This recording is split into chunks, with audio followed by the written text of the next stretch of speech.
ঠাকুর একদিন ভক্তদের বললেন, এই সংসার ধোঁকার টাটি, জ্ঞানী বলছে।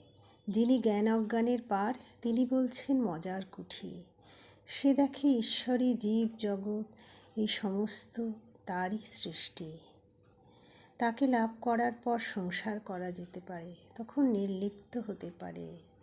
12 আনা মন ঈশ্বরেতে রেখে 4 আনা লয়ে কাজকর্ম করা।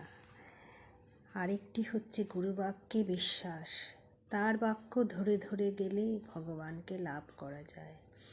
যেমন সুতোর ঘি ধরে গেলে বস্তু লাভ হয়। তিনি বিষয় বুদ্ধির অগোচর। কামিনী কাঞ্চনে আসক্তির লেশ থাকলে তাকে পাওয়া যায় না। কিন্তু শুদ্ধ মন, শুদ্ধ বুদ্ধির গোচর যে মনে, যে বুদ্ধিতে আসক্তির লেশ মাত্র নাই। শুদ্ধ মন, শুদ্ধ বুদ্ধি আর শুদ্ধ আত্মা একই জিনিস।